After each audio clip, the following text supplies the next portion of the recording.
안녕하세요, 김호준입니다. 공산당 귀신들이 이 땅에서 사라지게 하옵소서. 3.1절인 어제 광화문에서 한국기독교총연합회와 한국교회연합이 주최한 구국기도회에서 나온 기도 내용입니다.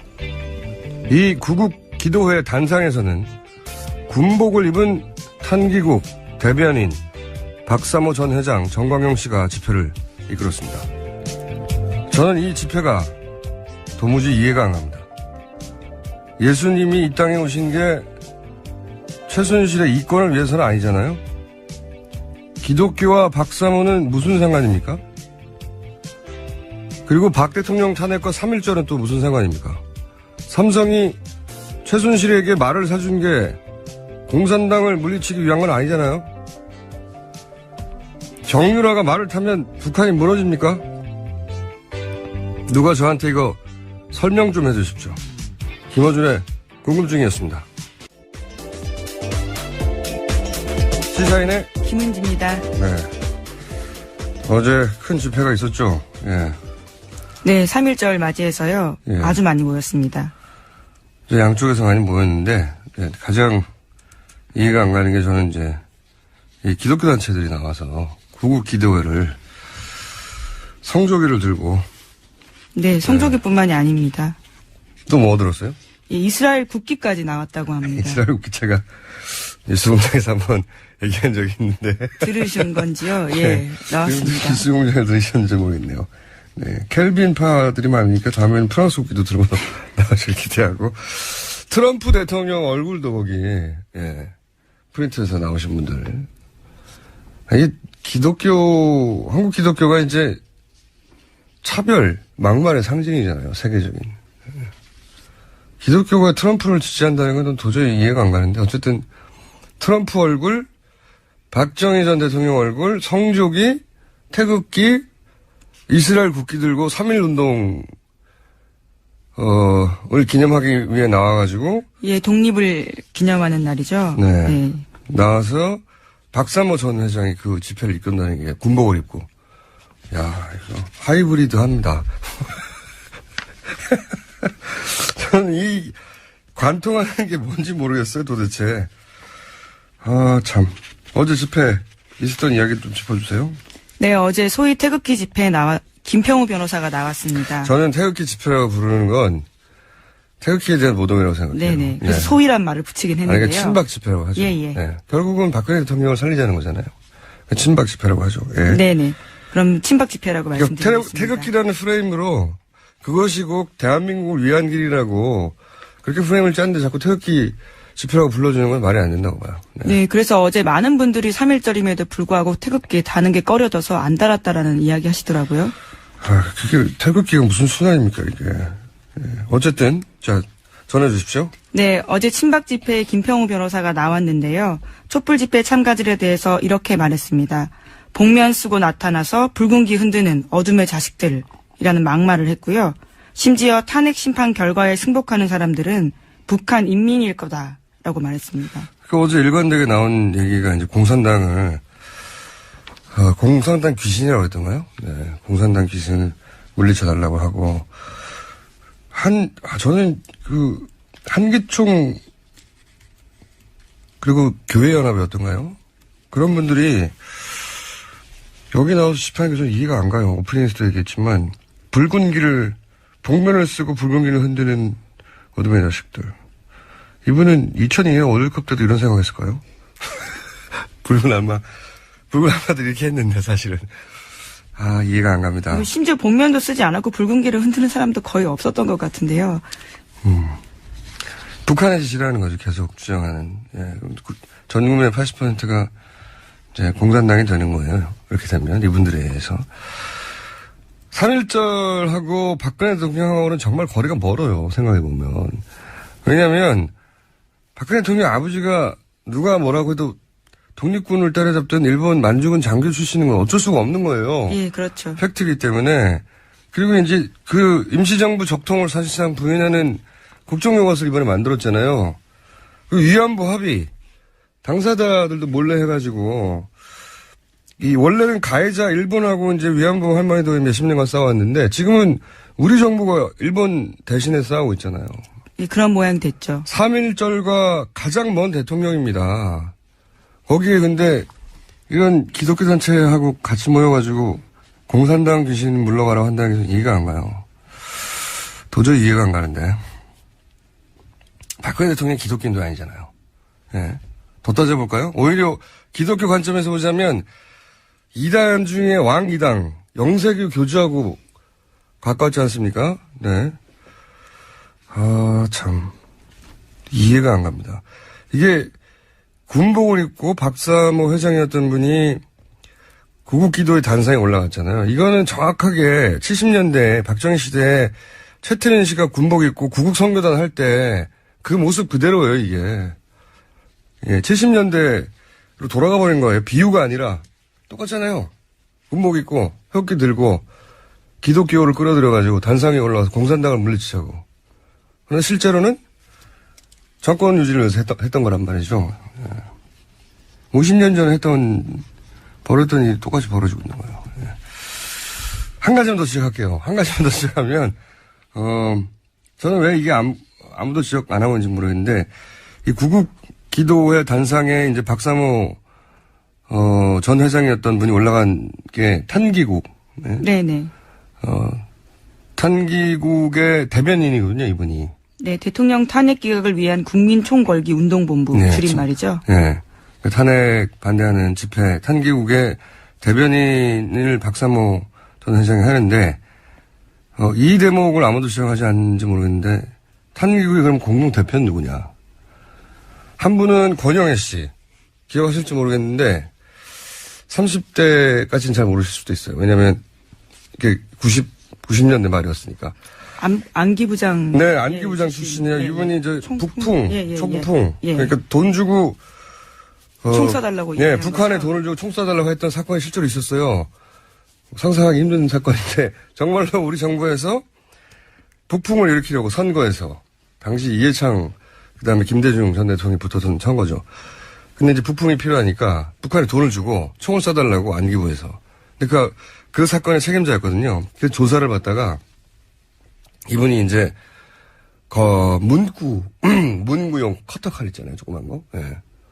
아주 조그만 겁니다. 그걸로 배를 살짝 자해하셔가지고.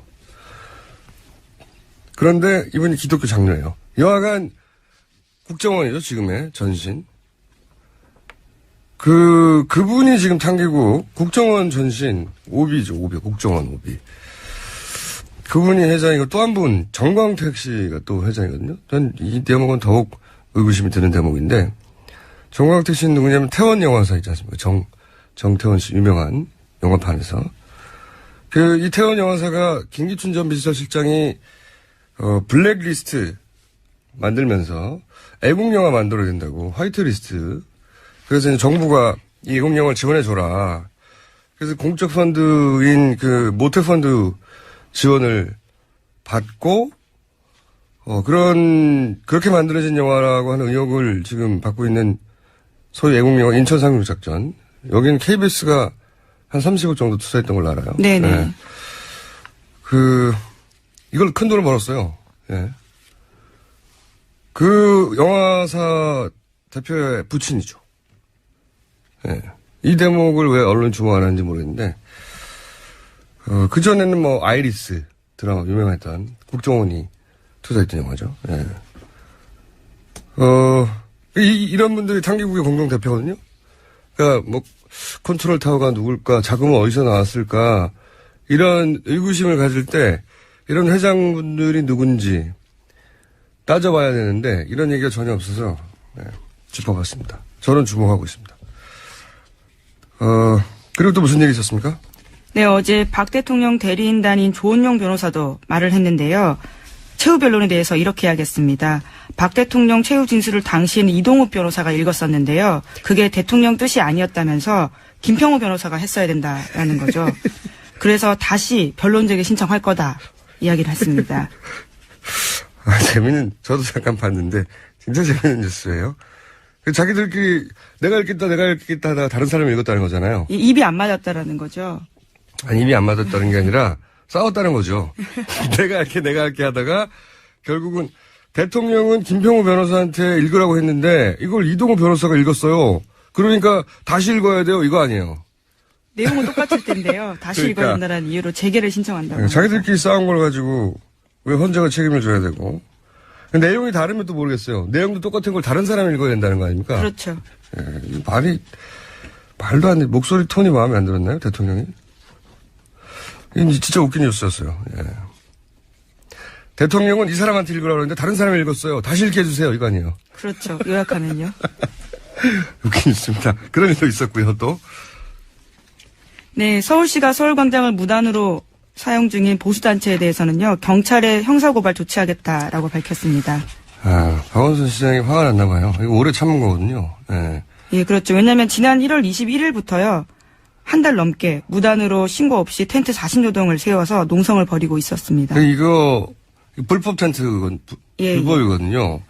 보통 이러면은 당장 걷어냅니다. 근데 이 청원경찰하고 서울시 공무원이 가면 광목으로 막 휘둘러 쫓아낸다고 해요. 예.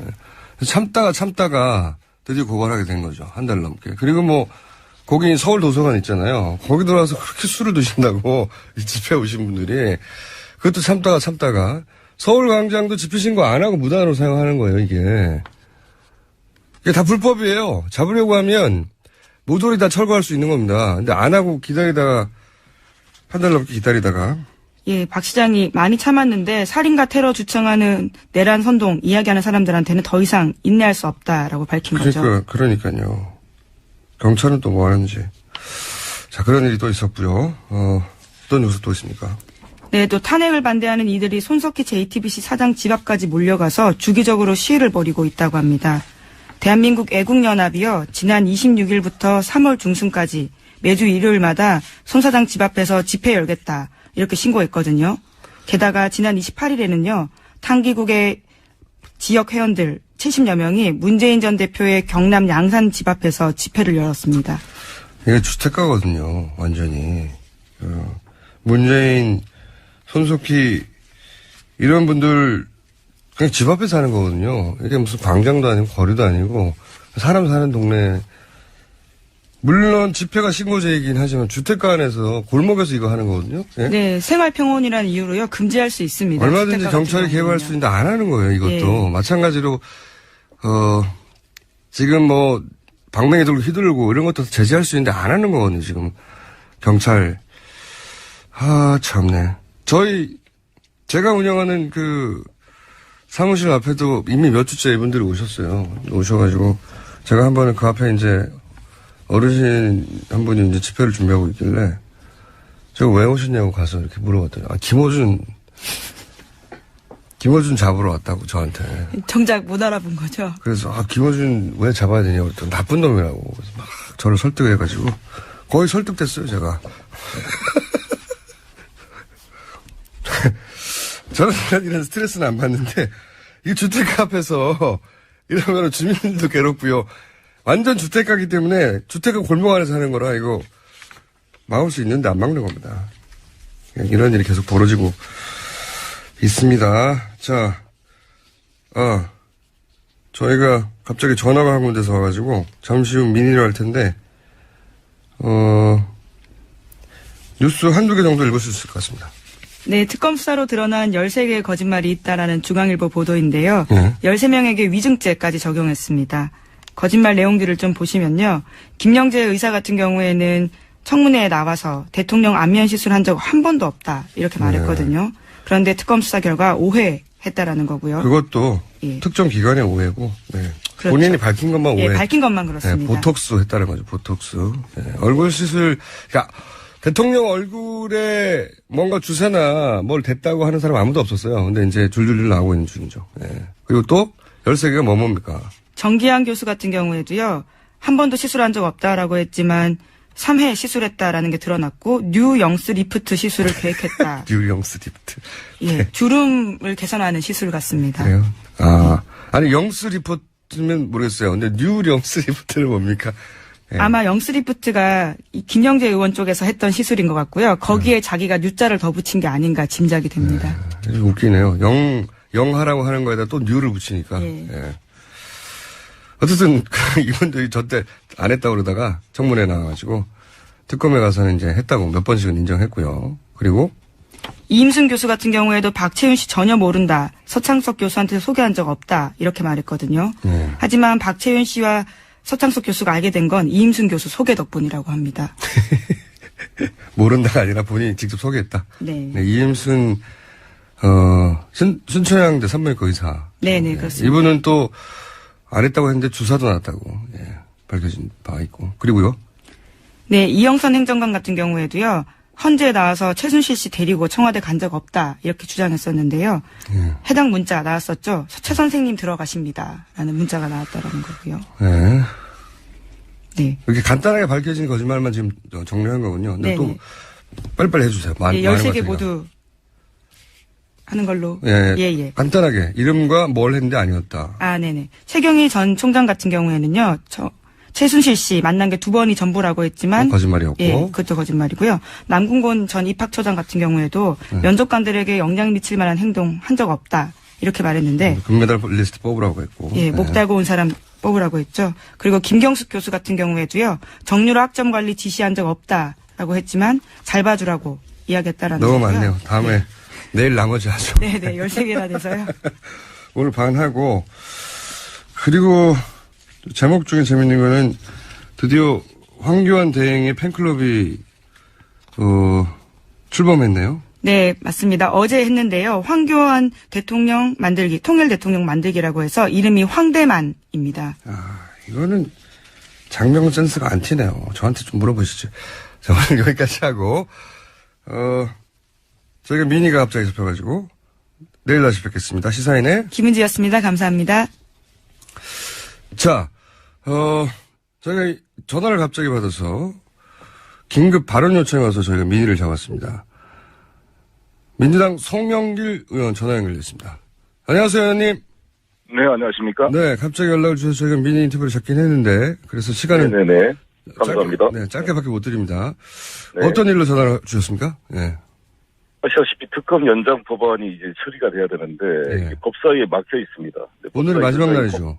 네, 권성동 위원장님이 바른정당 소속인데, 예. 아시다시피 바른정당이 야사당 합의로 특검법 연장 법안을 제출했거든요. 네. 그리고 정병국 대표께서도 당론으로 이걸 추진하겠다라고 하고 있는데, 예. 같은 정당 소속인 권성동 위원장이 직권상정 못하겠다. 그 이유는 자유한국당의 간사인 김진태 의원이 합의를 안 해줘서 못하겠다. 이런 논리인데. 예. 아시다시피 김진태 의원은 탄핵에 반대했던 의원이고 특검을 망난이라고 비난하고 있고 박근혜 대통령을 역대 가장 깨끗한 대통령이라고 말하고 있는 좀 너무 국민과 동떨어지는 사람인데 이분의 미합의를 이유로 자기 당론이 이 특검법안 관철인데 직권상정을 안 하고 있는 것은 모순이다. 이것을 지적하고 싶은 거죠. 아, 그러니까 오늘은 이제 2월 본회의 마지막 날이죠. 그리고. 그렇습니다. 오늘 법사위가 있고, 예, 오늘 1시에 법사위가 있고, 2시에 본회의가 있습니다.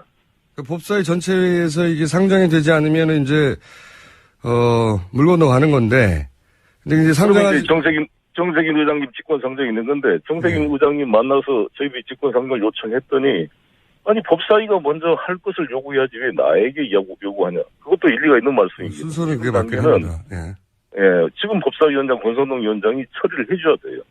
그리고 김진태 의원은 아시다시피 법사위원이지만 지난번 선거법 위반으로 우병우 검찰에 의해서 무혐의 처분을 받았다가 법원의 재정신청 인용으로 지금 재판 중에 있습니다. 허위사실 유포.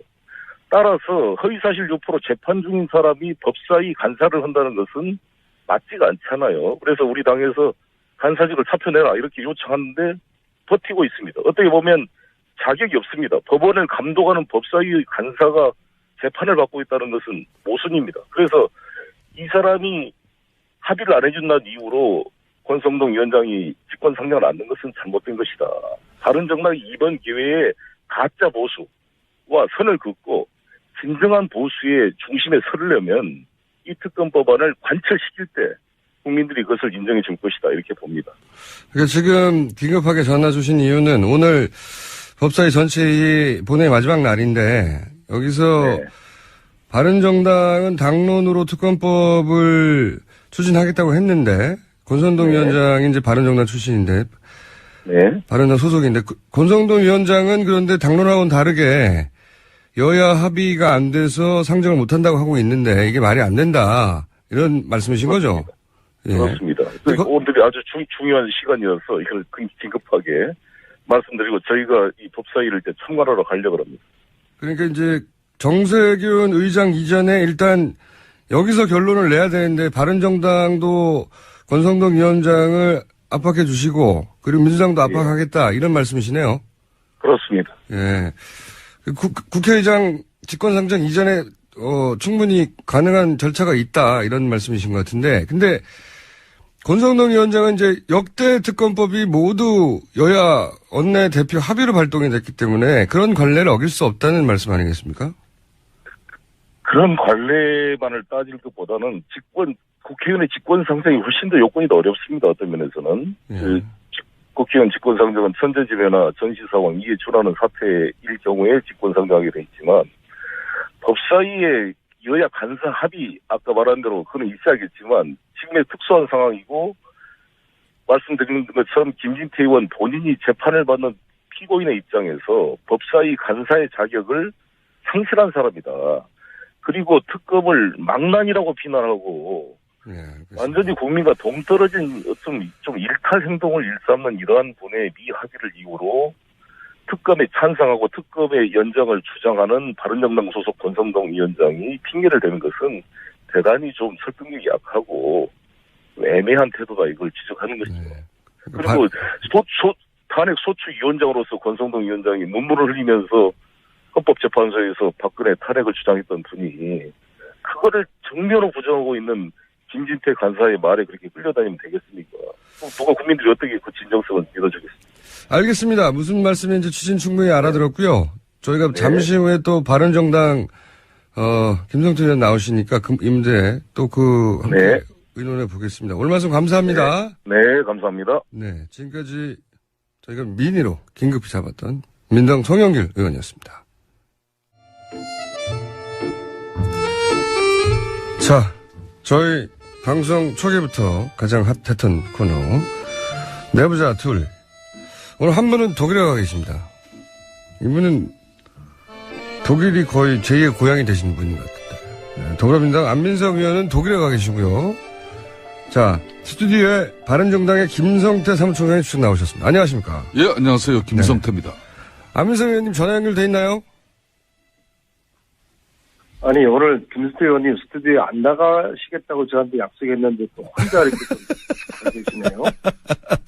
광팔 찬스에서, 직접, 안 나오신다고 하다가. 아니, 저한테, 제가 독일 간다고 하니까 저한테 사실, 또 여비까지 주시면서. 얼마요? 아니면 이번에는 나도 집에서 할 테니까 우리 전화로 하자. 그렇게 저한테 말씀 주셨거든요. 예. 예. 아내님, 수고가 많습니다.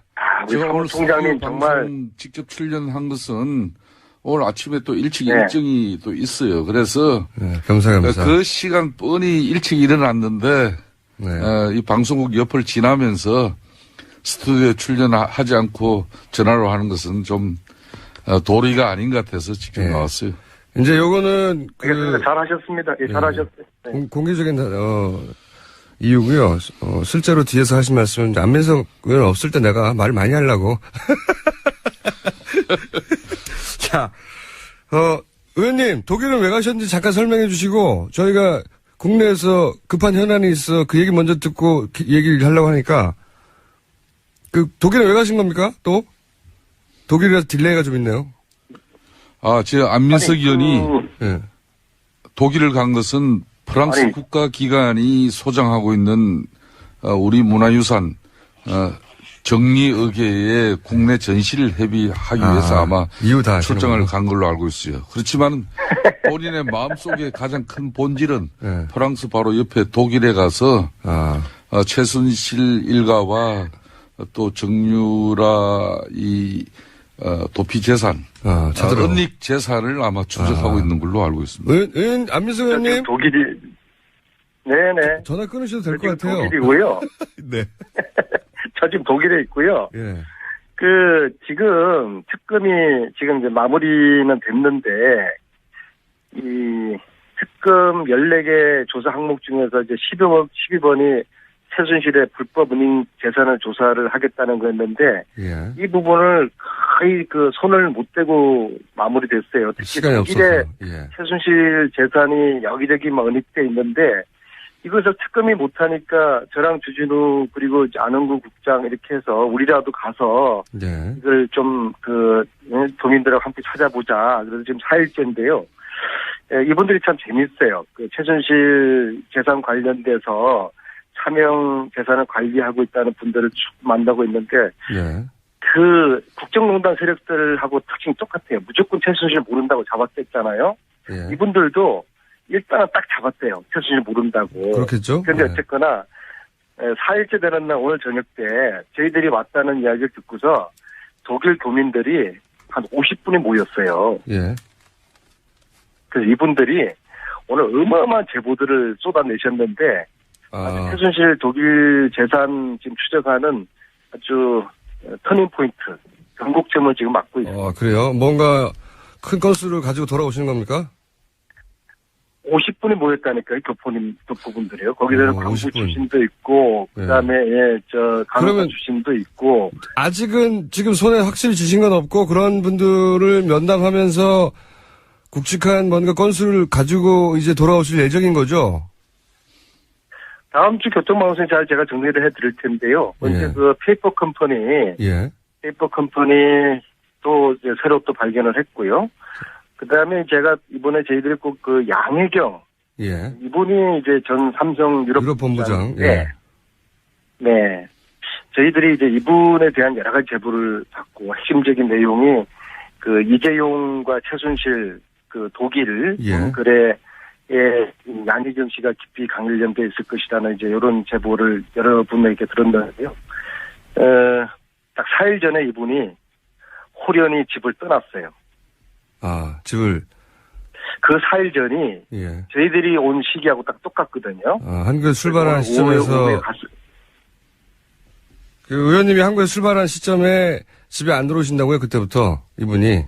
예, 딱 4일 전에. 우연히 출장을 하실 수도 옆집에 있겠습니까? 옆집에 사시는 그 독일 그 노부부에게 예. 물어봤는데 딱 4일 전에 어디론가 갔다고 그러더라고요. 짐을 싸서. 그래서 피하는 자, 숨는 자 범인이지 않습니까? 갈수록 이 양혜경 휴가를 갔을 수도 있고요, 의원님. 이분에 대해서. 예. 근데 그게 딱 4일인데요. 아무튼 이 방송을 듣는 양혜경 씨를 아는 우리 애청자 여러분께서 꼭 전해주십시오. 이 숨는 자 범인이고 앞으로 48시간 내에 나타나지 않으면 저희들이 48시간 있으면 여기 떠나야 되는데요. 48시간 내에 나타나지 않으면은 진범으로 저희들이 콕 집어서 앞으로. 아니, 그 단정할 만한 무슨 근거는 가지고 이런 말씀 하시는 겁니까? 지금 저희들이 몇 가지 확인을 할 내용이 있었고요. 예. 그것을 이분을 만나서 직접 확인을 하려고 했는데 지금 뭐 공개적으로 여기서 말씀드릴 수는 없죠. 여러 가지 제보가 있어서 꼭 만나야 할 분이었는데. 보안이 필요하고 그리고 이거는 한탕주의로 끝날 수 있는 게 아니거든요. 저희들 나름대로 굉장히 또 작전이 필요하고 전략이 필요하고. 알겠습니다. 의원님. 어쨌거나 양혜경 씨는 우연히 사라졌다. 예, 돌아오실 때 꼭 뭔가 들고 들어오세요. 예. 네. 잠시 기다려 주시고요. 자, 사무총장님이시지 않습니까? 이제 바른정당에 무려. 지금 저희가 갑자기 송영길 의원한테 아침에 전화가 왔어요. 나 긴급히 할 말이 있다. 잠깐 들으셨겠지만, 그 정세균 국회의장의 직권상정만 얘기하는데 법사위에서 통과시키면 된다. 그 전에. 근데 이제 바른정당은 당론으로 특검 연장하기로 했는데 지금 당론에 배치되는 행위를 하고 있는 권성동 법사위원장 문제에 대해서 이것 좀 어떻게 좀 해달라 이거거든요. 저희 바른정당과 저 개인적으로도 특검 연장 법안은 반드시 처리되어져야 한다는 그런 소신과 확신을 그렇죠. 가지고 있습니다. 탄핵과 특검 때문에 사실은 창당까지 하시는 분들 그렇습니다. 아닙니까? 지난주도 바로 오늘 이 시간 방송을 마치자마자 국회에 가서 안민석 의원과 라멘 하나 같이 시켜 먹고. 정세균 의장을 만나셨어요? 그 차 한잔하고 바로 정세균 의장을 만나가지고 찾아갔었습니다. 예. 찾아가는 이유가 바로 이 특검법 연장에 대한 예. 정세균 국회의장의 단호한 소신과 의지를 좀 가져달라 그런 요청을 위해서 저는 전 국정조사 특위위원장으로서 또 안민석 의원과 갔었죠. 지금 이게 뭐 권성동 법사위원장이 하는 게 맞냐 또 뭐 정세균 국회의장이 직권상정을 하면 되는 거냐 이렇게 뭐 서로 핑퐁 치는 듯한 그런 분위기인데 바른정당에서 해결하면 바른정당 확 올라갑니다. 지지율도. 사실상 이 상임위가 원만치 못하거나 또 이 법안 심사 기일이 부족하고 이런 부족할 때는 여야 간에 뭐 여러 가지 충돌이 있어서 그러겠죠. 예. 그런 때 이제 과거 같으면은 국회의장이 직권상정을 예. 할 수 있었어요. 예. 하지만 2013년 국회 선진화법이 도입된 이후로는 뭐 전시라든지 천재지변 외에는 어렵잖아요. 예. 그러니까 법사위에서 하는 게 맞거든요. 원내 예. 대표들 그러니까 예. 사당 원내 대표 교섭단체 대표 간에 합의만 해오면은 정세균 의장은 직권상정하겠다는 거거든요. 그렇죠. 합의만 그런데 하면. 그 사당 원내 교섭단체 대표 회담은 자유한국당 정우택 또 원내대표가 강력하게 반대하니까 어려워요. 합의할 리가 없고요. 그러니까 다시 이걸 법사위에서 예. 국회법 절차에 따라서 법사위에서 이걸 처리하면은 정세균 국회의장이 이제 직권상정하겠다는 거거든요. 그렇죠. 이건 네. 직권상정이 아니라 바로 상정하는 거죠. 그러니까 하는 거죠. 법사위 안에서 저는 이제 그 정세균 의장의 말도 상당히 일리 있다고 생각하는 게 법사위에서 여야 합의였다는 건 관례를 말하는 거고 그 정세균 의장은 국회 법 때문에 안 된다고 말하는 거니까 그러니까 사실은 그 이전에요. 예. 요 근래 환경노동위원회에서 예. 홍영표 위원장이 예. MBC 청문회하고 뭐 관련 내용 네네. 몇 개를 의결했지 않습니까? 예. 좀 어떻게 보면은 단독으로 한 거죠. 네네. 더불어민주당과 정의당의 도움, 국민의당의 도움으로. 예. 그렇게 됐는데 그 이후에 국회가 파행됐잖아요. 또. 예. 파행되면서 여야 간에 또 합의해가지고 예. 상임위는 간사간 협의에 예. 합의에 의해서 운영하는 걸로 이게 잉크가 아직도 안 말랐어요. 그러니까 예. 막 잉크를 빨리 바람을 불어서 예. 말리세요. 저는 권성동 위원장이 이거는 개인적으로 절대 반대해서는 안 된다고 봅니다. 개인적으로 안 된다. 오늘도 저는 예. 이 방송 마치고 나면은 권성동 위원장을 저는 좀 만나려고 하는데 예. 본인도 참 그 헌재에서 엄청난 어려움 속에서도 소신을 가지고 예. 국회에서 의결한 탄핵소추안을 가지고 탄핵소추위원장으로서 자기 역할과 소임을 소신껏 다했어요. 이번 지역구에도 수천 명의 이런 친박 집회.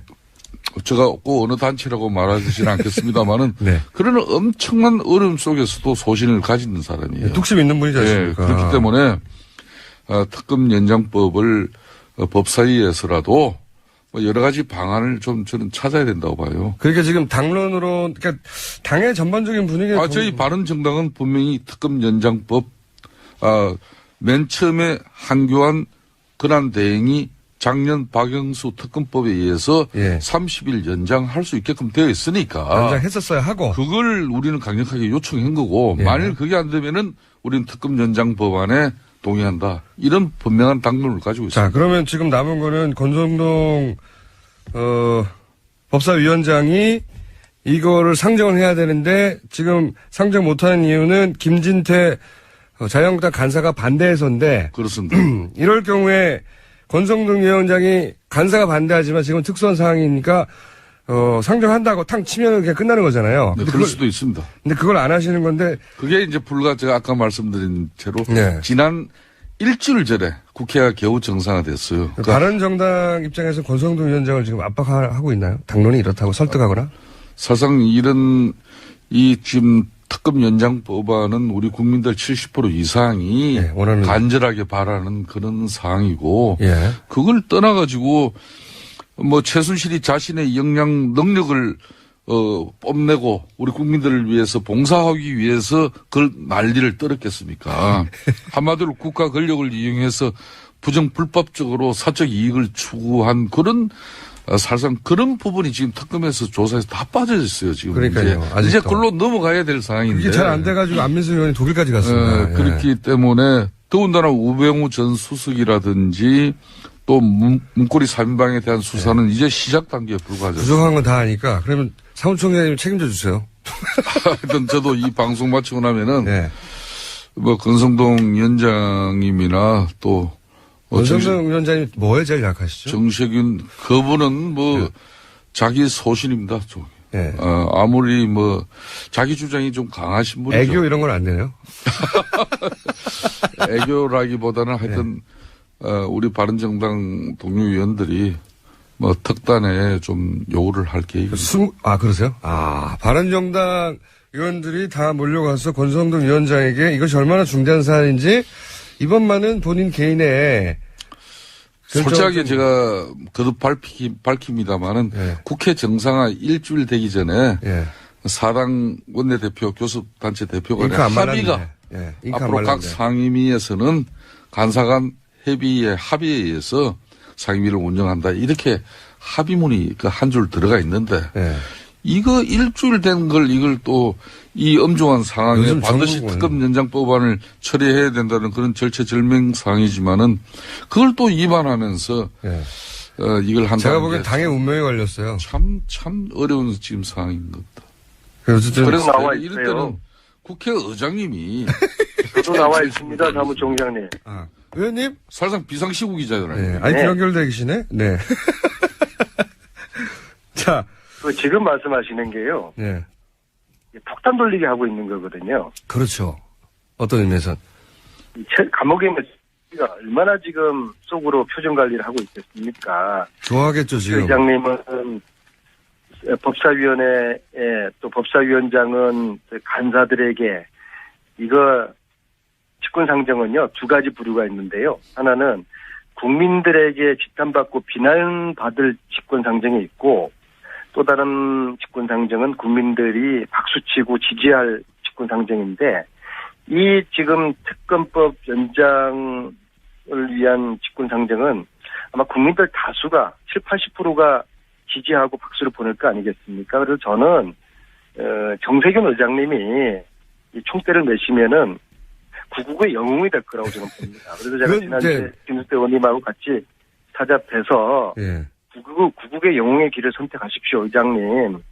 그렇게 제가 말씀드렸는데 여전히 저는 이 총대는 이 역사의 십자가를 정세균 국회의장님이 지시게 되면은 구국의 영웅이 될 거라고 보거든요. 그래서 사고맨하지 마시고 국민을 보시고 국민이 박수칠 수 있는 직권상정 하시라.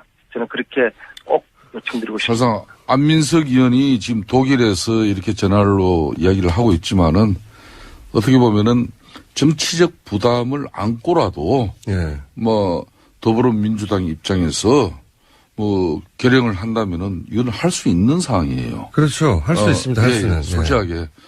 뭐 그렇지만은 정세균 국회의장도 국회를 또 입법부를 또 끌고 가는 수장으로서 본인 입장에서는 어느 한쪽 편을 들지 않고 그렇습니다. 중립을 지켜서 이 사안을 처리하고 싶은 본인만의 가치관이 있어요. 네, 그렇습니다. 그러니까 특검이 연장돼야 한다는 생각은 당연히 이분도 가지고 계신데 본인이 가지고 있는 합법적 권한 내에서 안 되는 거 아니냐 이런 그러니까 얘기죠. 정세균 국회의장이 이걸 특검법 연장을 직권상정하지 않는다고 일방적으로 또 매도하고 비난해서도 안 될 일입니다. 제가 듣기로는 정세균 의장님 휴대폰으로 문자가 1000통씩 온답니다. 욕을 하는.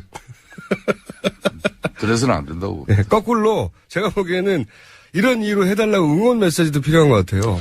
지금 욕만 듣고 있다고 하는데. 이 특검 연장법은 이재용 삼성 부회장, 김기춘 실장 뭐 이렇게 해서 13명이나 구속했지 않습니까? 또 30명에 달하는 그 피의자들을 기소를 해놓고. 정말 잘했어요.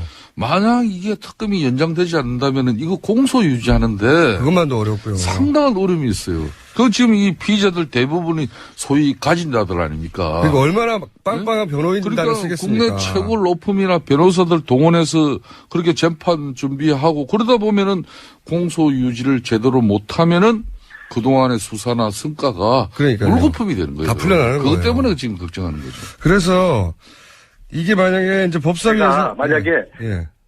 정세균 국회의장님이 예. 그 직권상정 해주시면은 지난 4선 동안 내리 4선 동안 13년 동안의 무줄도사 무게파 무게파 생활을 청산하고 정세균파가 되시죠. 정세균 계파에 제가 최고 압출에 충성하겠습니다. 자, 그거는 두 분이 통화하시고요. 저는 만약에 이게 안 될 진심입니다. 예. 법사위가 안 될 경우에는 이제 국민들이 얼마나 좀 절실합니까? 예. 그 안 될 경우에는 정세균 국회의장 설득은 민주당이 책임지실 일이고 저는 그 이전에 기회가 있는데 권성동 위원장을 만약에 바른정당이 설득하거나 어떻게 방법을 찾아내면 저는 바른정당이 이 공을 다 가져간다. 찬스라고 생각되거든요. 저도 이 방송을 통해서 분명히 밝힙니다만은. 네, 어떻게든 하겠다. 권성동 법사위원장이 원칙과 소신이 아주, 법조인이 이 사람도. 그러니까요. 그렇기 때문에 아주 그런, 자기 나름대로의 철학이 있는 분인데. 하여튼 저도 권성동 위원장하고 가깝고 우리 바른정당 동료 의원들이. 약한 포인트가 뭔가요? 애교입니까? 사무총장이라서 애교를 좀 피시고. 제가 좀 이 상황을 좀, 반드시 전달하겠습니다. 과거에 보면은 이제 그 위원장이 이렇게 아시죠? 잠깐 죄송한데요. 예. 우리 사무총장님은 김성수 사무총장님은 권성동 법사위원장 그 설득을 하시고요. 예. 네?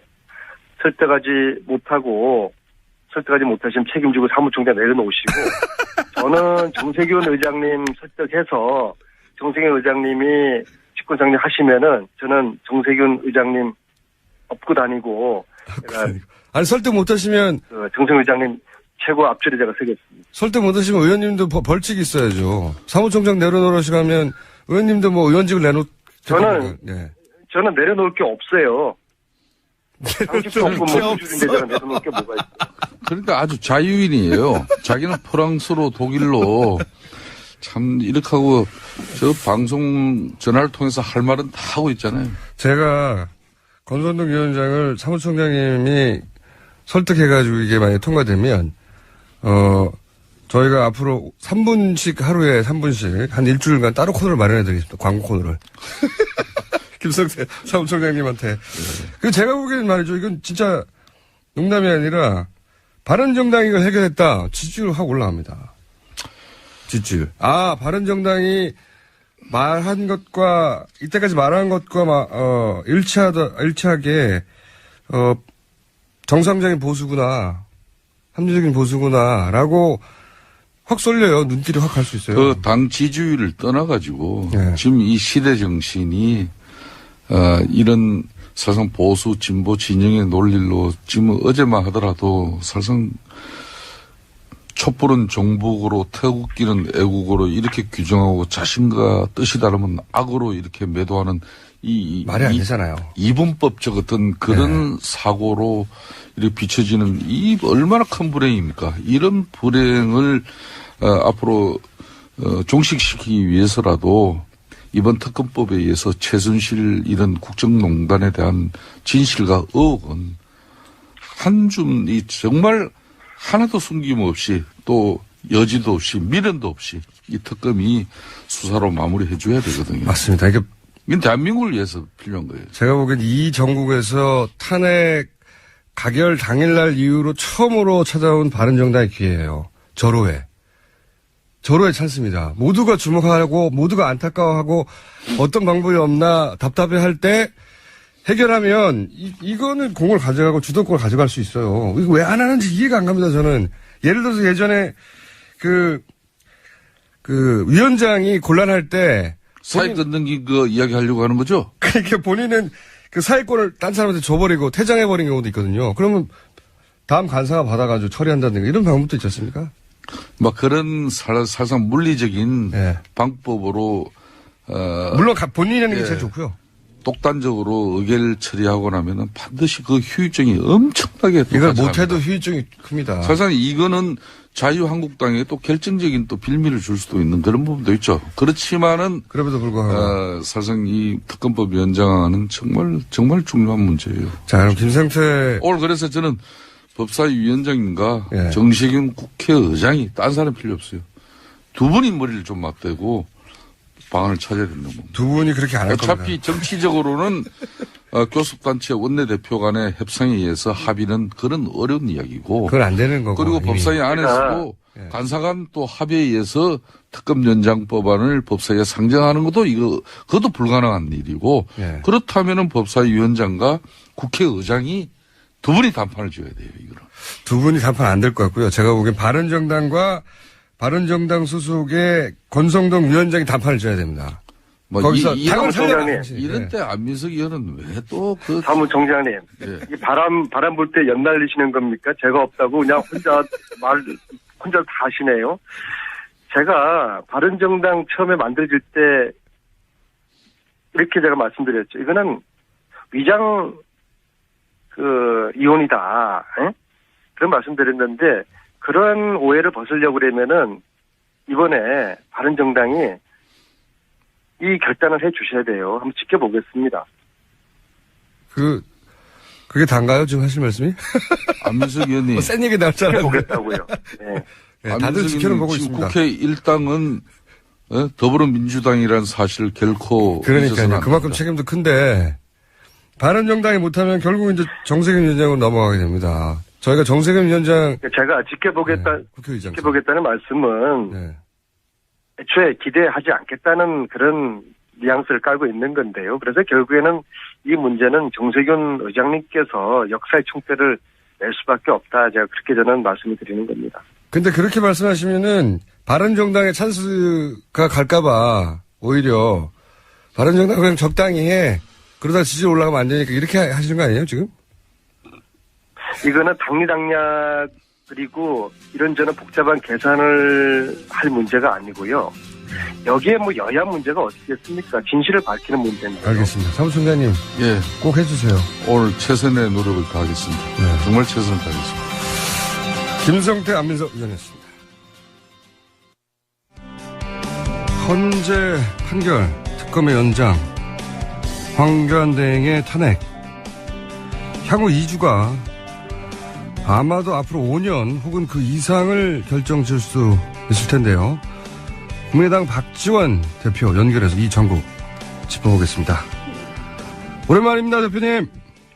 안녕하세요, 네. 총수님. 저는 대표님하고 인터뷰하는 게 너무 즐겁습니다. 저도 굉장히 좋아합니다. 자주 인터뷰를 해주시고. 자, 다른 것 전에 워낙 정보에 밝으시니까 제가 너무 궁금해서 여쭤보는 건데, 이 헌재 기각설이라는 게 있지 않습니까? 뭐 구체적으로 헌재 재판관들 이름도 뭐 그리고 성향도 시중에 도는 게 벌써 한 달도 넘는데, 이 헌재 기각설은 어느 정도 신빙성이 있다고 보십니까? 저는 친박 쪽에서 괜히 네. 언론 플레이 해보는 거고, 네. 또 반응도 보고, 네. 그렇게 함으로써 태극기 집회 예, 결집도 시키고. 결집도 시키고 그런 거지. 예. 그래도 법관들입니다. 네. 최후의 보루인 사법부가, 헌법재판소가 정당한 판결을 할 건데 있을 수 없는 일이다, 그렇게 봅니다. 알겠습니다.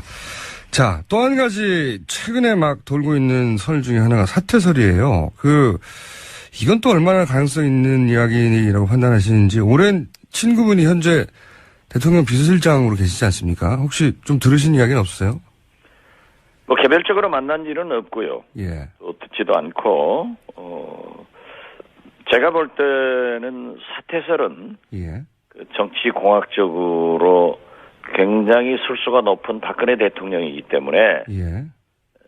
반격을 하고 또 자기가 살기 위해서 예. 시간을 벌기 위해서 가능성이 있다. 저는 그렇게. 아, 그래요? 오히려 사퇴설이 가능성이 있다? 네, 그렇습니다. 그러면 인용의 가능성이 점점 높아지면 그 직전에 본인이 사퇴하겠다고 나설 수도 있다, 이렇게 보십니까? 저는 그렇게 봅니다. 왜냐하면은 인용을 당해서 네. 법적으로 어떤 제재를 받는 것보다는 자기 스스로가 사퇴해버리면은 바로 대선 전국으로 몰아가잖아요. 예. 그렇기 때문에 현안보다는 항상 정치권 국민들은 대통령 선거로 가기 때문에 최소한 그때 대통령을 수사하려고 뭐 검찰에서 수사팀을 꾸린다. 또 대선 전국이기 때문에 수사를 하지 못할 거예요. 예. 그렇게 하면은 2달을 벌 수 있고 그 2달을 벌면서 소위 친박 예. 그런 보수층을 단결시켜 가지고 또 자유한국당이 있기 때문에 선거 영향을 주려고 할 것이다. 영향을 주고 대통령에 당선되시는 분이 누구도 여소야대 대통령이 되잖아요. 네. 거기에 대한 국회의 문제가 있습니다. 그렇기 때문에 어떤 거기에서 거래를 하려고 할 것이다. 그리고 지금 솔직히 대통령 후보로 나선 사람들이 네. 대개의 사람들이 박근혜 대통령을 어떻게 할 것이냐 네. 이 말에 대해서 명확한 답변을 못하고 있어요. 그러한 정략적인 것을 노리기 위해서 사퇴의 가능성은 저는 높다 그렇게 봅니다. 만약에 그렇게 직전에 사퇴를 하게 된다면 그럼 이거 어떻게 대처해야 됩니까? 대처할 길이 없는 거죠. 헌법재판소에서는 판결을 할지 안 할지 그것은 제가 법률가가 아니기 때문에 네. 잘 해석을 못하겠습니다만은 예. 어떻게 됐든 그날부터 2달 후에 대통령 선거가 있기 때문에 급격히 대통령 선거로 들어가고 혼란은 오고 국민은 불안해지고 이게 모두가 박근혜 대통령 하나 잘못 뽑아가지고 이 꼴이 된 거예요. 그리고 박근혜 대통령은 끝까지 반성하지 않고 정략적으로 변명하고 거짓말하고 알겠습니다. 이렇게 함으로써 우리나라가 총체적으로 위기에 들어갔지 않습니까? 어제만 보세요. 70년 전 3.1절 이런 때 찬탁과 반탁 보역이 그렇게 싸웠잖아요. 예, 예. 오늘 또 그 역사가 70년 전으로 후퇴하고 박정희 시대로 돌아가서 이렇게 극명하게 경찰의 산성을 두고 이게 뭡니까? 또 그 박근혜 측 김평우 변호사라는 분은 예. 만약 탄핵이 인용되면 승복하면 우리 국민이 노예다. 네. 북한 인민이다. 그런 말 했죠. 예. 이런 얘기를 할 수 있습니까? 있을 수 없는 이야기인데. 자, 대표님. 그러면 그 부분은 저희가 헌법학자 연결해서 앞으로 대통령 사퇴의 경우는 어떤 경우 수가 있는지 한번 따져보기로 하고요. 이 문제는 어떻습니까? 워낙 많은 설들이 있는데 그 가운데 이제 말씀하셨다시피 친박 집회가 굉장히 과격해지지 않습니까? 이정미 재판관 주소, 막 잘 가는 슈퍼, 단골 미용실 어딘지 이 개인이 알 수 없는 정보인데 이런 정보도 공개되고 박영수 특검 집 앞에 가서 목을 딴다 뭐 이런 움직임이 있고 이거 누군가 뒤에서 일사불란한 컨트롤 타워가 있어야 가능한 일도 아닐까요? 제가 볼 때는 상당히 있다고 생각합니다. 그렇죠. 그 촛불 집회하고 밀접한 관계가 있는 분으로부터 제가 들은 바에 의하면은 제가 그런 게 궁금합니다. 예. 예. 촛불 집회 당일에 예. 첫 번째 했을 때 2억이 모금됐다는 거예요. 예, 예. 그다음에 두 번째 집회를 할 때는 4억이 모금됐다는 거예요. 예. 그러니까 어느 층에선가 예. 그 촛불 죄송합니다. 태극기 집회요. 예, 예, 태극기 집회요. 저도 태극기 집회. 의아했습니다. 태극기 집회요. 예. 예, 태극기 집회로 정정합니다. 2억, 4억 이렇게 했는데 예. 어느 세력인가 모르지만은 돈을 거기다 넣는 거예요. 지원하는 거예요. 계속해서. 예. 그렇기 때문에 이제 버스 동원이 예. 전국적으로 이루어지고 있지 않습니까? 실제로 전라남도에서도 고엽제 네. 200명에게 버스로 올라와라. 예. 이러한 지시를 받았다고 그래요. 그런데 이러한 것들이 전국적으로 자행되고 있기 때문에 그렇죠. 이게 과연 민의의 발로인지 아직도 관제의 발로인지 그게 의심스럽습니다. 이 가짜뉴스도 제재를 안 받고 사실 이게 허위사실이 대량으로 유포되는데도 그냥 주는데 이 생각하시는 컨트롤 타워 배우는 누구라고 보십니까? 글쎄요. 그걸 지금 제가 얘기하면은 저도 또 당할 거예요. 저도 전화를 못 받습니다. 제가 입력된 전화번호 외에는 안 받아요. 문자, 카카오톡 엄청나게 쏟아지는 거예요. 그렇기 때문에 제가 기자들로부터 전화를 잘 받는 사람, 전화가 오면은 꼭 해주는 사람 하는데요. 지금 만약 김어준 총수의 전화번호가 제가 입력이 안 됐다고 하면은 예. 안 받으신다. 총수가 전화 와도 안 받고 제가 콜도 안 해줘요. 그래서 저도 욕먹는데 저에게도 오는 걸 보면은 이루 행언할 수 없습니다. 배우가 있긴 있다고 보시는데 이제 누구라고 단정해서 지금 방송 중에는 말하시기는 어렵다는 거죠? 짐작 가는 곳은 있는데. 그럼 뭐 김어준 총수가 말하세요. 그래가지고 또 저는 지금도 만만히 재판받고 있어요. 네, 알겠습니다. 또 좀 봐주세요. 네. 저 끌고 가지 말고. 저도 재판을 받고 있습니다. 자, 이제 이 이슈 얘기해 볼게요. 이제 특검 연장이 무산될 위기에 처해 있습니다. 근데 이제 이게 문재인 책임이라고 이제 책임론을 제기하셨습니까? 일단 왜 문재인 책임론인지를 얘기해 주십시오. 제가 문재인 책임론이 아니라 예. 맨 처음 탄핵 정국이 시작됐을 때 예. 저는 선총리 네네. 후 탄핵을 주장을 했어요. 네. 그래서 만약 우리가 거국 중립 총리를 내세워 가지고 예.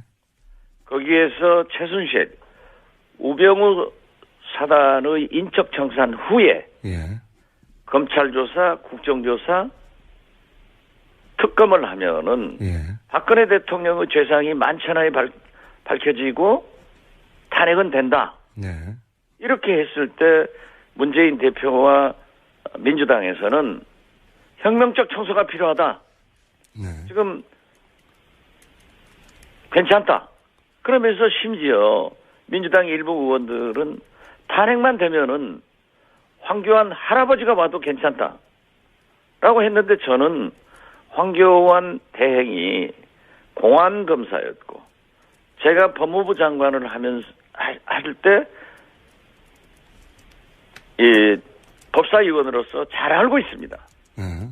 저분이 만약 대통령 권한대행을 한다고 하면은 제2의 박근혜다. 그리고 박근혜 대통령 밑에서 법무부 장관, 국무총리를 했으면은 그 박근혜 아바타로서 절대 보호를 하기 때문에 여기는 바꿔줘야 된다. 민주당에서 반대했어요. 혁명적 청소가 필요하다고 했어요. 그래서 저는 그렇다고 하면은 차선의 방법으로 김병준 총리 지명자라도 국회에서 하자. 예. 그것도 반대했어요. 만약 그러한 청소를 우리가 해줬다고 하면은 지금 이러한 것이 있겠느냐. 그렇다고 하면은 그걸 반대한 문재인 대표와 민주당에서는 국민 앞에 잘못했다고 반성을 하고 그 책임을 지는 것이 원칙이다라고 얘기를 하는 거죠. 알겠습니다. 만약 문재인 대표께서 대통령이 돼가지고도 이러한 예측을 잘못하고 잘못 판단해가지고 국정이 잘못됐다고 하면은 어떻게 하겠어요? 이러한 것은 후보에 대한 검증입니다.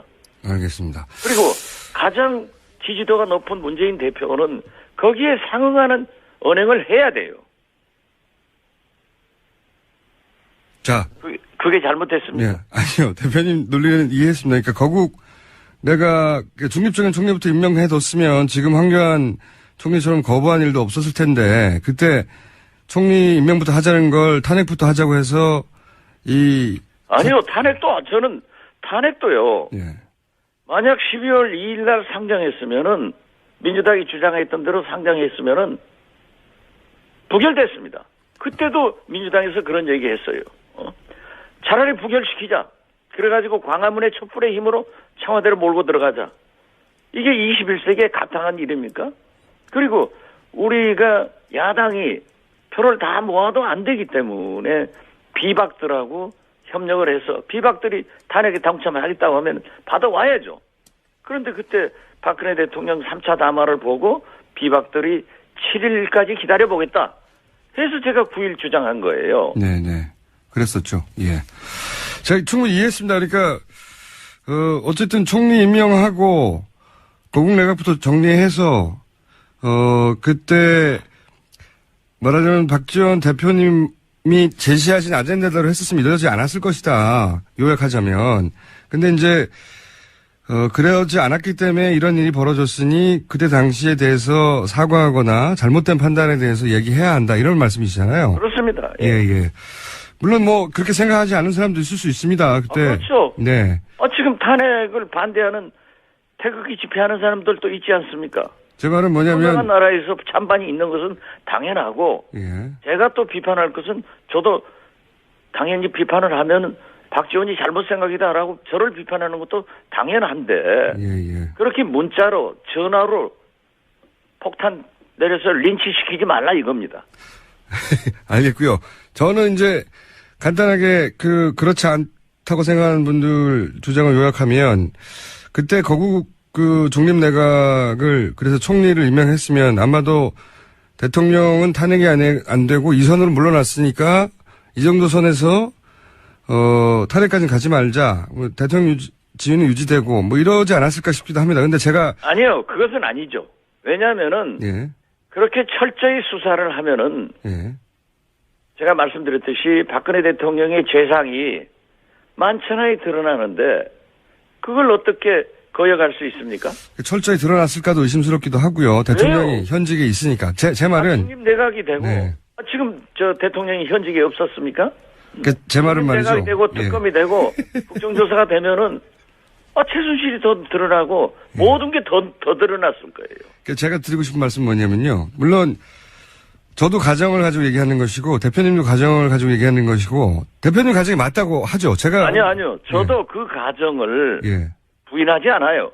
예. 그러나 저는 저의 의견을 얘기했을 뿐이고 저를 비판하는 사람들에게도 그걸 인정을 해요.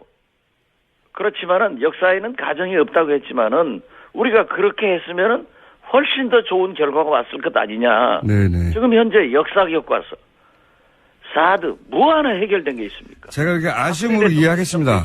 그대로 내려오는 거고 지금 보세요. 중국에서 경제보복에서 롯데 견딜 수가 없게 됩니다. 또 중국 정부에서 삼성이고 현대고 다 하겠다. 앞으로 어떻게 할 거예요? 속수무책이지. 대표님 가정이 다 맞다고 제가 전제하고 제가 오늘 그때 그랬으면 그랬을 거야라는 걸 가지고 반론을 하자는 게 아니고요. 제가 이제 궁금한 건 뭐냐면 이제 그런 문제 지적, 이제 아쉬움을 말씀하신 건데, 그리고 그때 그 판단이 옳았다, 잘못된 판단을 했던 책임을 이제 아쉬움에, 안타까움에 묻는다고 저는 이해했습니다. 근데 제가 오늘 드리고 싶은 질문은 뭐냐면, 지금 하시는 그 과거 이랬어야 했다고 하는 문제 지적이 국민의당에 도움이 되느냐는 의구심이 들거든요. 왜냐면, 지금 매일 아침에 이 새로운 레퍼토리로 문재인 전 대표를 공격하시는데, 물론 뭐 선거 때 라이벌을 견제하는 건 당연한데, 이게 오로지 문재인 대표만 공격하다 보니까 이게 오래돼가 좀 식상해요. 식상하다 보니까 잘 안 먹힙니다. 이런 문제의식은 당내에서 없어요? 문재인 대표만 공격하는 게 아니고요. 예. 우리는 황교안 대행, 박근혜 대통령을 훨씬 많이 공격합니다. 뭐 그렇기도 합니다. 예.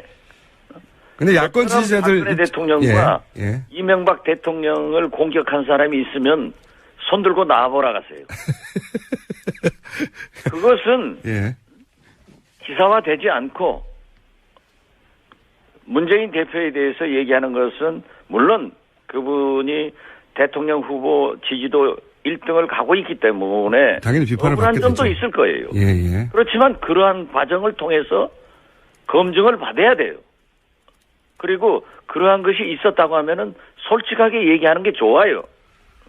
자, 저는 어떤 말씀을 드리려고 하느냐면, 이제, 논리를 가지고, 따져서 대묻고 싶은 게 아니라, 제가 이제, 최근에, 한 달 이상, 두 달 가까이, 안철수 대표가 주목을 받아야 되는 타이밍인데, 그런, 공세에 가려가지고, 문재인 대표와 박지원 대표님 간의 이런, 주고받는 공세에 가려서, 안철수 대표가 잘 안 보인다. 혹시 당내에서 전면적으로 이런 전략을 좀 수정해야 될 필요가 있다. 이렇게 생각은 안 드시는지. 우리 김어준 총수가 오늘 처음으로 안철수 대표 옹호해 주네요. 왜냐면요. 문재인 참 이상한 아침도 있네요. 그렇다기보다는요. 저는요, 솔직히 말해서. 예. 안 대표가 잘 안 보여서. 예. 당내에서는 안철수 대표를 지원한다고 호남 중진 의원들한테 왕따를 당하고 안철수 대표 측에서는 왜 안철수는 안 보이고 박지원만 보이냐 해서 왕따를 당합니다. 샌드위치 신세지만은 예. 저는 당 대표로서 이 나라 야당 국회의원으로서 할 일을 하는 겁니다. 그리고 전략을 좀 수정하실 필요가 있지 않은가 싶은데. 김어준 총수가 묻고 싶은 것은 그럴 거예요. 지금 이 판국에 예. 왜 야당끼리 싸우느냐. 그 공격을 황교안 총리한테 정부에다 하라. 이런 충고로 저는 받아들이는데요. 예. 지금도 그렇습니다. 누가 직권상정을 안 하고 있습니까? 누가 황교안 대통령 탄핵 문제를 강하게 추진하지 않고 있습니까? 보십시오. 새누리당 출신의 정의화 의장은 외국에서 테러 났어도 우리나라의 비상사태다라고 테러방지법을 직권상정해서 통과시켰어요. 예. 정세균 의장이 어디 출신입니까? 민주당 출신 아니에요. 네네. 대통령이 유고한 것보다도 국가의 비상이 어디 있습니까? 그런데 특검법 연장에 대한 개정안을 민주당이 제안해놓고 법사위에서는 여당 쪽이 합의를 안 해주기 때문에 직권상정의 길이 있는데 정세균 의장이 법사위에서 해와라. 사당 원내대표가 합의해와라. 이건 뭐예요? 그리고 황교안 대행에 대해서 탄핵을 하기로 저는 사실 그렇습니다. 대통령도 탄핵, 대행도 탄핵하면은 국정의 공백이나 국민이 불안해질 수 있으니까 저는 신중하게 접근하겠다. 이런 개인적 당대표로서 의견을 피력했지만은 우리 국민의당 의원총회에서 2번 열었는데 만장일치로 황교안 총리를 탄핵시키자라고 해서 사야당 원내대표들이 합의를 한 사항이에요. 물론 바른정당에서는 탄핵을 반대했습니다. 그렇다면 우리 야 3당이라도 해야 될 것 아니에요. 나서지 않고 있지 않습니까? 제1당이 제가 그 자리에서도 얘기했어요. 제1당이 130석을 가지고 있는 민주당이 나서줘야 된다. 네. 안 나서고 있잖아요. 민주당 책임을 제기하시는 건 맞는 것 같고요. 예. 책임은 항상 국민의당. 예, 힘이 있으면 책임을 져야죠. 예. 있을 수 없는 일이다 이겁니다. 이분 삐뚤어졌어도 말은 바르게 해야죠. 어떻게 하면은 예. 왜 우리끼리 싸우냐. 저도 그렇습니다. 우리 국민의당의 대통령 후보가 당선되더라도 민주당과 연정할 수 있습니다. 왜냐하면 거의 궤를 같이 하고 있기 때문에. 네. 또 민주당이 집권하더라도 우리 국민의당과 연정하자 이런 얘기를 할 거예요. 예. 그렇지만 할 말은 해야죠. 검증할 것은 검증하고. 알겠습니다. 그건 충분히 이해가 가는데 제가 충분히 이해하면은 김어준 총수도 박지원 말이 옳다 이렇게 얘기해야지 자꾸 꼬아서 얘기하니까 우리가 김어준 총수에게 우리 당에서 좀 불만 많이 가지고 있는 거 잘 알고 계시잖아요. 아니 그러면 저희가 대부분의 당에서 이제 주 1회 정도 고정 코너들을 만들려고 하는데 국민의당 고정 코너를 만들 테니까 박 전 대표님 나와주세요 그러면. 당 대표가 네. 제가 시간이 있으면 언제든지 나갈게요. 전화 연결도 그럼 자주 해주시고. 전화 연결도. 그리고 안철수 전 대표하고도 저희가 인터뷰를 추진하는데 잘 안 됩니다. 그건 안철수 대표에게 자꾸 불리한 얘기를 하고. 그렇지 않아요. 나오시면은 저도 기회를 많이 드립니다. 대표님한테도 충분히 말씀할 기회를 드리잖아요. 아니 그런데 예. 그건 저도 얘기를 하겠습니다. 제가 과거 김대중 대통령 나와서 TV 토론할 때 예. 한국논단이라고 있었어요. 있었죠. 아주 선생이 하는 유명한. 예. 아주 극우 보수인데 네. 거기에서 TV 토론 하자는 거예요. 하셨죠. 그때. 그런데 우리 김대중 대통령 참모들이 전부 반대를 했어요. 예. 그때 제가 했어요. 하셔야 됩니다. 네. 호랑이 굴 속에 들어가서 호랑이를 잡아야지. 김대중 대통령이 빨갱이 아니지 않습니까? 후보가. 네. 거기 가서 당당하게 하자고. 그러니까 안철수 대표도 좀 나으라고. 그래서 이겼어요. 예. 그렇기 때문에 저도 안철수 대표에게 그런 논리를 펴면서 권하겠습니다. 알겠습니다. 그리고 대표님, 제가 예. 드린 뭐랄까요. 당연히 검증도 해야 되고 지금 지지율이니까 비판도 받아야 되는데 워낙 문재인 대표만 공격한다는 인상이 강해지다 보니 그것만 뉴스가 되지 안철수 대표의 공약도 눈에 잘 안 보이고 묻혀서 그런 부분도 있다. 이 얘기도 한번. 저는 그렇게 생각 안 합니다. 그렇게 생각 안 하십니까? 저 후보는 후보의 길을 가는 거고 네. 당 대표로서 길은 가는 겁니다. 알겠습니다. 자, 그러면 두 가지만 더 여쭤볼 시간밖에 없는데 이건 어떻게 된 겁니까? 최근에 손학규 고문 영입 이후에 지금 경선 룰싸움이 심하다 뭐 이런 뉴스들이 계속 나오는데 실제로 갈등이 심한가요? 갈등이 좀 있는 것으로 알고 있습니다. 아, 그래요? 제가 예. 손학규 대표하고는 개인적으로 오랫동안 정치를 했고 가까워서 사실 당대표에 대해서 한 달간 죽을 힘을 경주해가지고 한 달 하루 만에 손학규 대표의 입당 선언을 이끌어냈습니다. 예. 그런데 지금 경선 룰에 대해서는 어디든지 무슨 당이든지 원래 갈등이 있죠. 갈등이 있죠. 예. 이것이 건강한 당입니다. 예. 그런데 저는 이 과정에 각 후보 캠프에서 나와서 협의를 하고 있거든요. 예. 과정에 제가 개입을 하지 않습니다. 그러셔야 하겠죠. 그러나 제가 들어보니까 오늘 아침에 제가 틀림없이 김어준 총수가 이거 물을 것이다. 왜냐하면 김어준 총수는 우리 당을 좀 깨야 되니까. 그래서 제가 알아봤어요. 재밌죠? 네. 이래야 청취율이 올라가는 거예요. 그래서 제가 알아보니까요. 예. 대체적인 합의는 됐습니다. 우선 예. 손학규 대표가 강력하게 반대하는 예. 모바일 투표에 대해서는 안철수 측에서 받아들였어요. 양보했고. 하지 말자. 예. 그러나 안철수 측에서는 국민 여론조사를 조금 더 하자. 예. 하는데 그 프로테이지에 아직 합의를 못하고 있는데 예. 오늘 제가 좀 불러서 압력을 하렵니다. 근데 안철수 대표가 압도적으로 유리하고 본인이 만든 당인데 이렇게까지 룰 가지고 신경전 할 필요 없지 않습니까? 그렇지는 않아요. 그렇지는 않습니까? 꼭 그렇게 보시면 안 돼요. 어떻게 될지 모릅니까? 네. 룰에 따라서? 제가 당대표 나왔을 때 안철수 대표가 저를 지원했는데 예. 저는 압도적으로 당선될 걸로 알았는데 간신히 되더라고요. 안철수 대표가 지원했는데도. 예, 그러니까 이 생각과 달리 예. 국민의당은 굉장히 건전해서 안철수 당이 아닙니다. 민주당은 문재인 당이죠. 꼭 한 거기는 번씩. 100% 먹었잖아요. 꼭 한 번씩 이렇게 걸거나. 아니요. 모든 걸 100% 다 차지했잖아요. 저기, 대표님. 예. 그러면 지금 말씀으로는 경선 결과에 따라서 안철수 전 대표, 안철수 의원이 안 될 수도 있다 이렇게 말씀하시는 겁니까? 저는 뭐 장담은 못 합니다. 장담할 수는 없다. 그래서 예. 예민한 거라고 보시는 거예요? 만약에 민주당에서도 예. 안희정이 이기는 예. 그런 이변이 있었으면 얼마나 좋겠어요. 우리 국민의당에서도 예. 예상을 뒤엎고 손학규가 이기는 이변 예.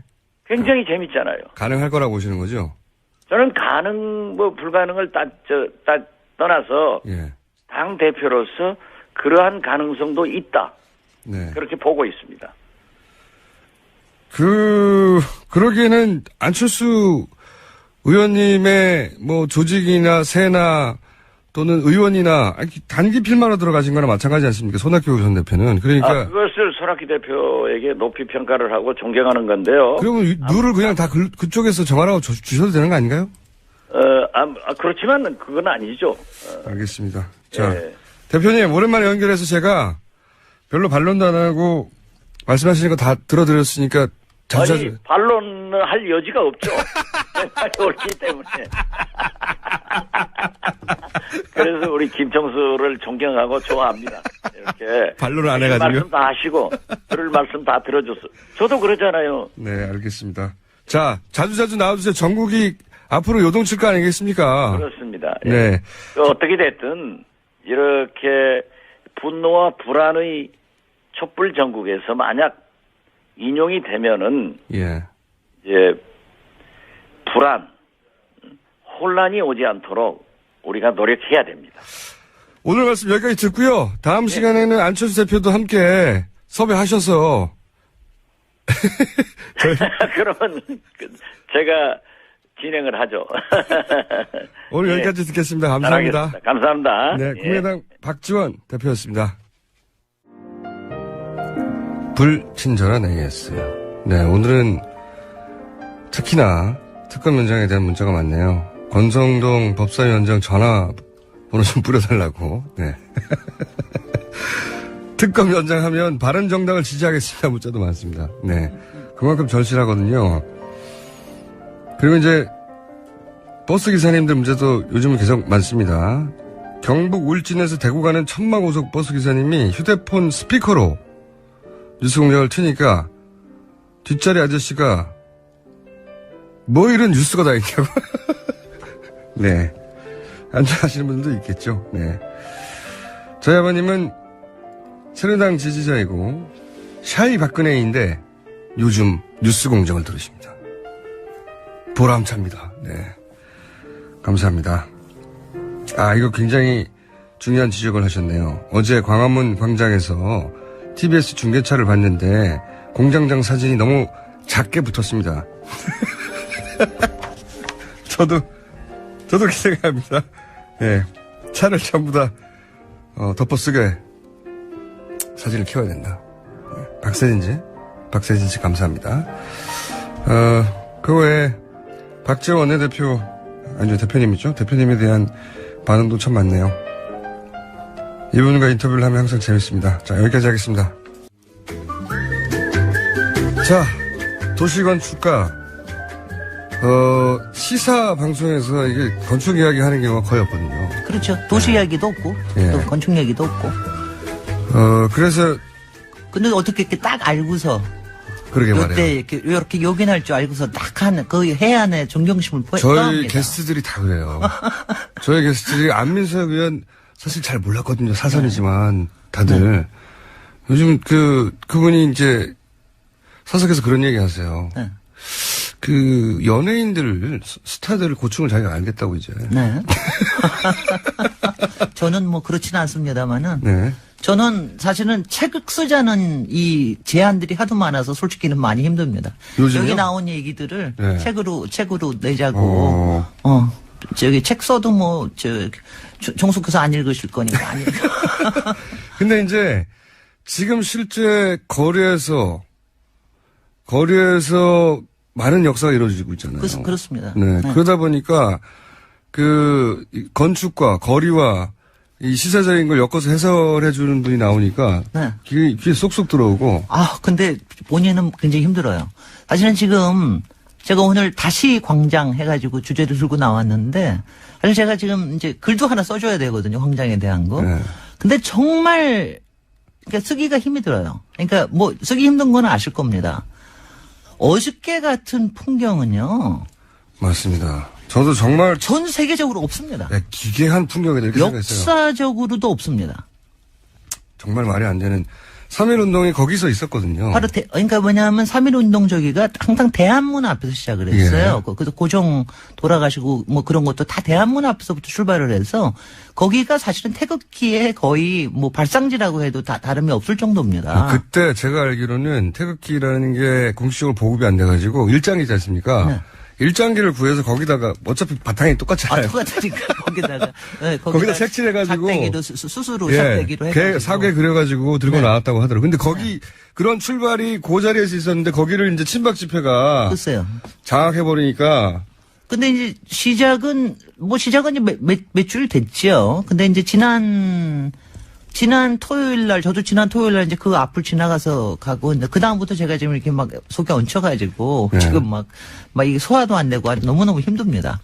근데 제가 이제 지난번에 광장 그러니까 벌써 한 두세 달 전에 광장 얘기를 했을 때는 굉장히 제가 이제 포지티브한 얘기를 했죠. 우리는 관에서 만든 광장이 없어도 거리를 광장으로 만드는 마술이 있었고 그리고 이렇게 만든 광장에 이게 이렇게 평화롭게 하는 이런 집단도 참 처음이다. 그리고 뭐 그게 세계적으로 실제 화제도 많이 됐어요. 세계적으로 화제가 뭐 이렇게 많은 사람이 모여서 이렇게 할 수가 있냐고. 글쎄 말이죠. 그리고 촛불 혁명이라고 할 정도로 이런 씬을 만든다는 거에 굉장히 자긍심을 느낀다. 이제 뭐 이런 얘기를 하고 저도 이제 그런 톤으로 쭉 나가고 그랬는데 이제 최근 한 달쯤 됐죠. 한 달 반 정도에 이른바 태극기라고 그러지만 저는 뭐 사실은 친박 집회라고 맞습니다. 생각을 하는데 이 집회가 저는 일어나는 것까지도 오케이요. 왜냐 광장은 우리 모두의 것이니까. 그럴 수 있습니다. 아무리 지금 서울 광장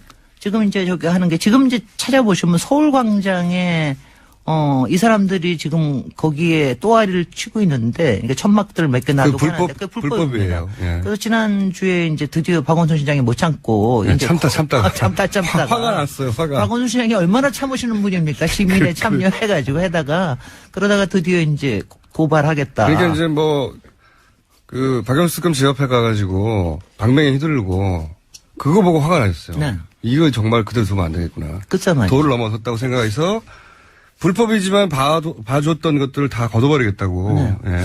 그래서 했는데 저는 지난 토요일까지도 오케이를 했어요. 저도 그 앞에 지나면 이거 사람들이 여러 가지 얘기를 해도 뭐 정말 솔직히 태극기 들고 나오는 건 못마땅하고 성조기 들고 나오는 건 더 못마땅하고. 네. 그런데 어저께는 이게 저는 경찰도 문제가 좀 있다고 생각을 하는 것이 어저께는 솔직히 차벽이라고 하는 걸 통해서 남북을 분단을 시킨 거 아닙니까? 맞습니다. 지난 토요일까지만 하더라도 가운데 그러니까 시청 앞에서부터 광화문 내거리까지는 일종의 비무장지대로 만들어놨거든요. 이쪽 시청 앞에서 이제 주로 할 수가 있으니까. 또 어저께는 일부러 그쪽에서 집회 신고를 일부러 그렇게 한 거고 했는데. 그런 광경은 만들면 안 되거든요. 정말로 말이 안 된다고 생각해요. 네. 네. 아니, 그러니까 차벽이라는 것도 여러 가지 차벽이라는 것도 웃기는 거지만 차벽을 놔두고 바로 붙어서, 그리고 거기에 이제 항상 그동안 얘기됐던 게 이거 있잖아요. 왜? 누가 얼만큼 많이 모였냐.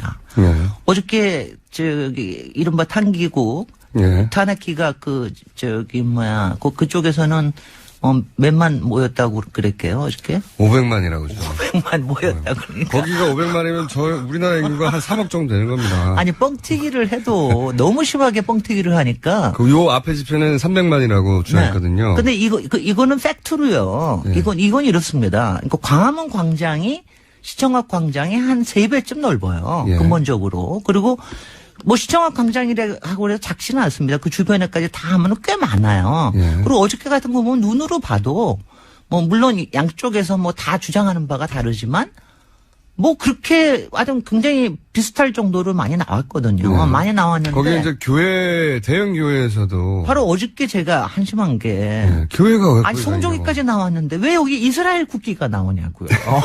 도대체. 그거는 저희가 뉴스공장에서. 아니, 이게.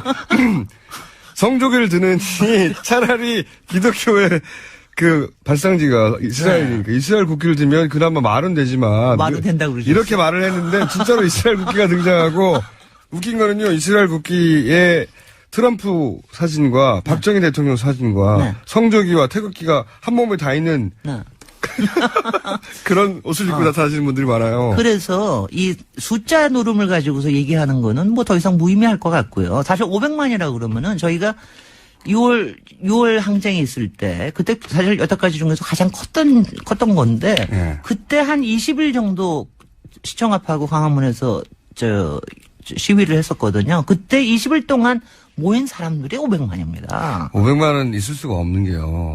그렇죠. 지난 촛불 집회 가장 사람이 많이 나왔다고는 200만 집회. 네.